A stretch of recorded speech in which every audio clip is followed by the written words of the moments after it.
This is Mr. Nechodom's demonstration Rube Goldberg machine. The machine starts here with a pulley attached to the top of a projector. That pulley is attached to a string which is attached through a paper clip, through another pulley, and one final pulley to a weight.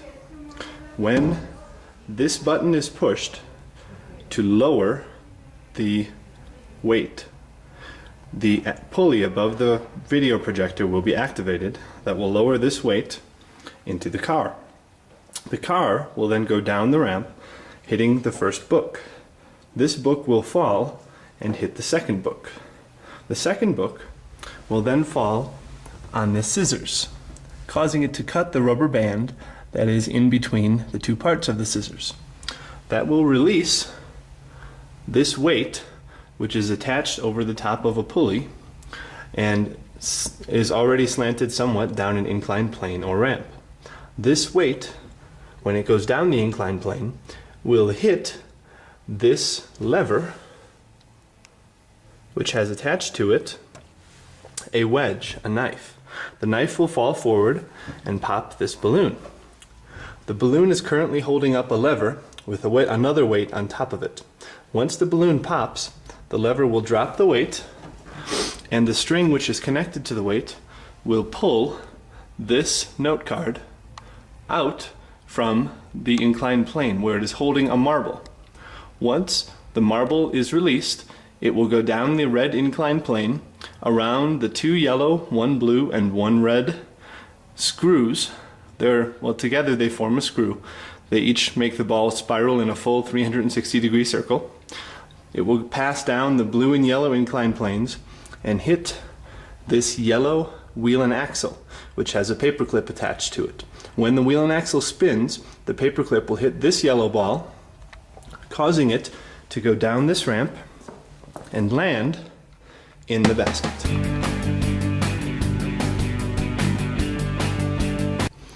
The steps of the machine are, starting from the end, the difficult task for regular physical science of making a basket. The ball will roll down the ramp into the basket. The second step is the inclined plane that the ball will roll down. The third step is the wheel and axle, which will spin to knock the ball down the inclined plane. The fourth step are the blue and yellow inclined planes. The fifth step are these, which act as a screw. The sixth step is this red inclined plane. The seventh step is this lever, which will drop the weight once the balloon is popped. The eighth step for pre-AP is the simple task of popping the balloon. The ninth step is this wedge, this knife, which will be used to pop the balloon. The 10th step is this lever. The entire knife acts as a lever, as it will pivot once it's hit by this weight. There is another inclined plane here, however it does not count as a step because I have already used 3 inclined planes in my machine. The 11th step is this pulley. The 12th step is this scissors, which is a wedge. The 13th step would be this wheel and axle. The 14th step would be this pulley, and the 15th step would be the entire set of pulleys, which starts here, extends up, down, up, and all the way across to the projector.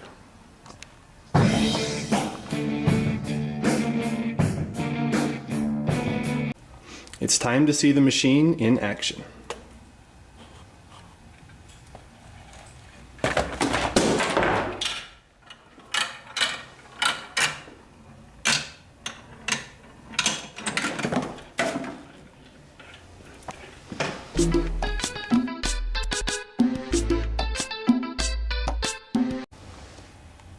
Let's watch it from a different angle.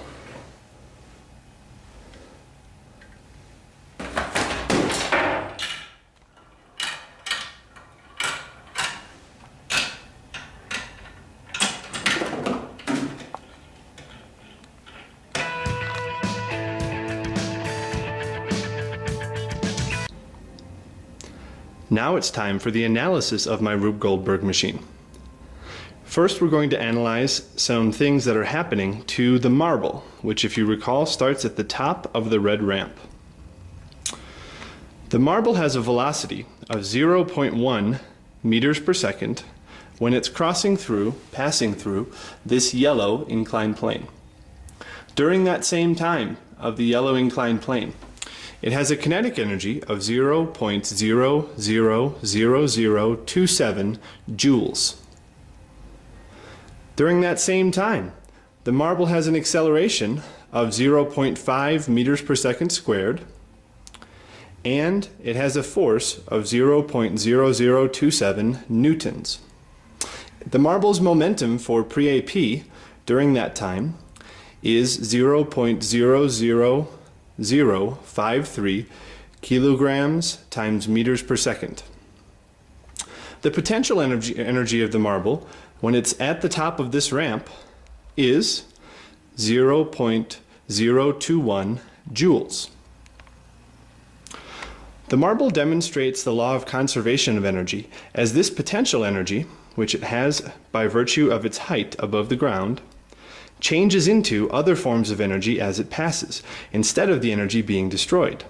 One form of energy that this potential energy changes into is kinetic energy and or mechanical energy, the energy of motion as it travels down this red ramp, through the screw, down these ramps, and past the wheel and axle. If you watch carefully, you can also hear that some of the energy that was potential at the beginning turns into sound energy.